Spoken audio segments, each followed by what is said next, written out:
કેટલીક વાતો આપણા આચરણમાં લાવવા જેવી છે. દાખલા તરીકે આપણે થાળી ધોઈને પીવી જોઈએ. થાળી ધોઈને પીવા દ્વારા ખાદ્ય પદાર્થોના રાગ ઉપર પ્રહાર કરવાનો છે. જે આપણે ખાધું રસપૂર્વક એને એ થાળીને ધોઈને પીવાથી આ રાગ તૂટશે.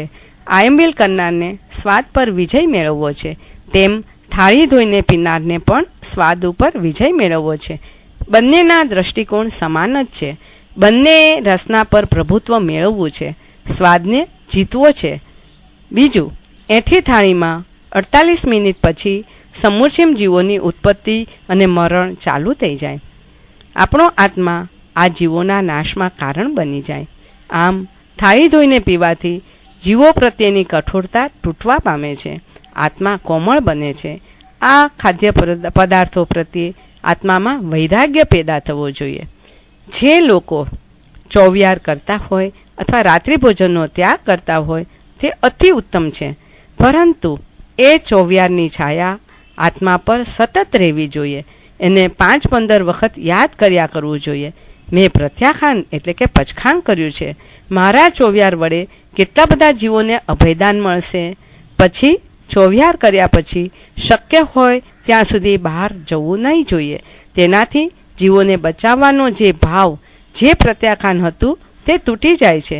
તેમજ ટીવી દ્વારા પણ તેમાં રાગ દ્વેષ ઊભા થતા જ હોય છે. આપણને વારંવાર યાદ આવ્યા કરવું જોઈએ કે હું પચકાણમાં છું, પરમાત્માએ બતાવેલા નિયમ પાલનમાં છું. મારા વડે કોઈ જીવની હિંસા થવી ન જોઈએ. આમ બાહ્ય પ્રવૃત્તિના ત્યાગથી અંદરની વૃત્તિને સુખ મળવું જોઈએ.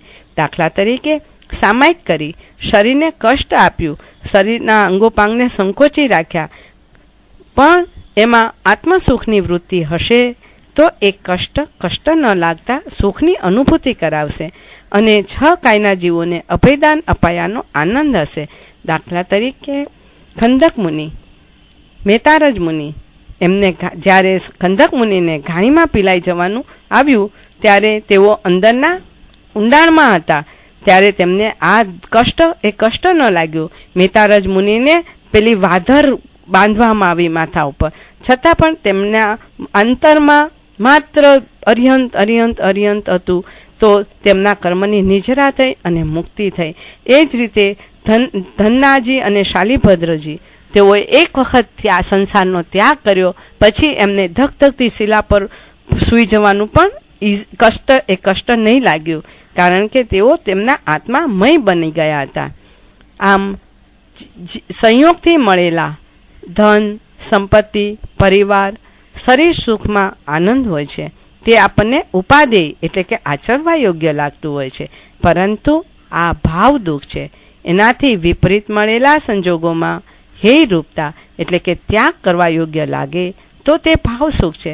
દાખલા તરીકે પંખો ચાલુ કરવાથી શીતળતાનું સુખ મળે છે, પણ તે ભાવ દુઃખ થયું. સહન કરવાની વૃત્તિ છે તો તે ભાવ સુખ થયું. પંખો બંધ કરીને જો આપણે એવો વિચાર કરીએ નહીં કે આનાથી કેટલા જીવોને સુરક્ષા મળી, કેટલા જીવોને અભયદાન મળ્યું, આમ એને બચાવવાનો વિચાર ન કર્યો તો પુણ્યબંધ જરૂર થાય છે, પરંતુ એમાં પરાક્રમ નથી.